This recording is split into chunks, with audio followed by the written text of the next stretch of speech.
आज खऱ्या अर्थानं जसं पाकिस्तान आणि बांगलादेश आणि श्रीलंका या देशाचं लोकशाही जी आज धोक्यात निर्माण आलेली आहे, तीच परिस्थिती भारतातही सुद्धा आता सुरू झालेली आहे. जनभावना आपण महाराष्ट्राच्या निवडणुकीच्या पाहिल्या तर महाराष्ट्रामध्ये लोक अजूनही हे सरकार जे आज आलेलं आहे, या सरकारला आमच्या मतानं आलेलं नाही असं अनेक शहरात, अनेक गावात याच्यावरची चर्चा चालली आहे. जनभावना या ठिकाणी व्यक्त केल्या जातात.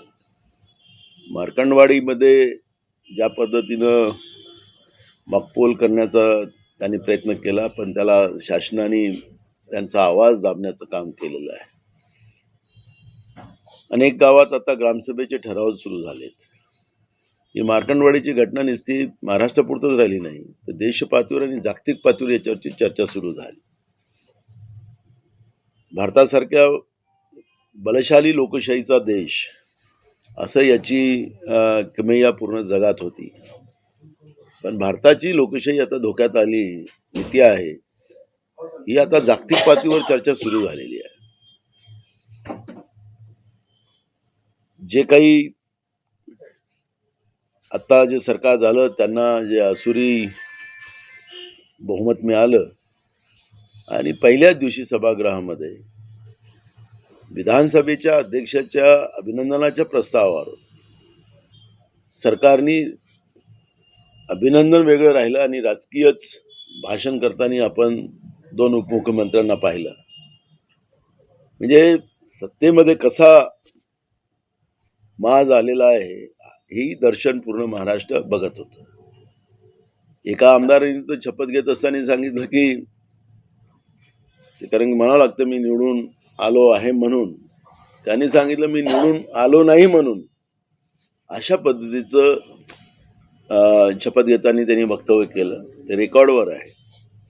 आणि अनेक आता सत्ता पक्षातले आमदार आपल्याला स्वतःला चिमटे घेऊन बघतात की खरंच मला एवढ्या मताने मी कसं निवडून आलो, मला तर लोक हाकलत होते गावात मोहल्ल्यामध्ये, मी आलो निवडून कसं, अशी चिमटे घेऊन बघणारेही आमदार अनेक आपण भाजपमध्ये आता सत्ता पक्षातले पाहतो आहे.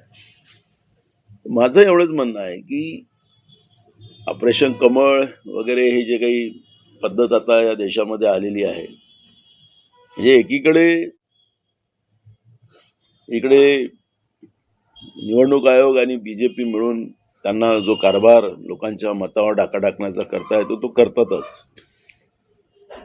पण देशामध्ये आता विरोधी पक्षच नसला पाहिजे आणि एकमेवच सत्ता पक्ष राहिला पाहिजे, अशा पद्धतीचं जे काही चित्र आपण पाहतो आहे त्याच्यावरचं हे कृत्य आपल्याला पाहायला मिळत आहे. आणि म्हणून लोकसभेतही ऑपरेशन कमळ करायचं जे तुम्ही प्रश्न उपस्थित केलेला आहे तो त्याचा प्रकार आहे की ज्या भाजपला स्वातंत्र्य प्राप्तीमध्ये जे भाजप आजचं जे आहे त्याचा संघ आणि त्यांची लोक त्यांच्या स्वातंत्र्य प्राप्तीमध्ये कुठलाही योगदान नव्हतं आणि स्वतंत्र भारत कसा संपुष्टात आणता येईल याच्यावरचा त्यांचा जो प्रयत्न आहे. आणि म्हणून या पद्धतीचं भ्रष्टाचाराच्या माध्यमातून देश विकून ज्या पद्धतीने एक माणसाला श्रीमंत बनवण्याचं जे काम सुरू केलेलं, त्याच्या माध्यमातून पैशाच्या भरोशावर लोकशाहीच विकत घेण्याचा जो प्रयत्न सुरू करतात, त्याला ऑपरेशन कमळ असं नाव देतात आहे, हे निषेधार्थ आहे.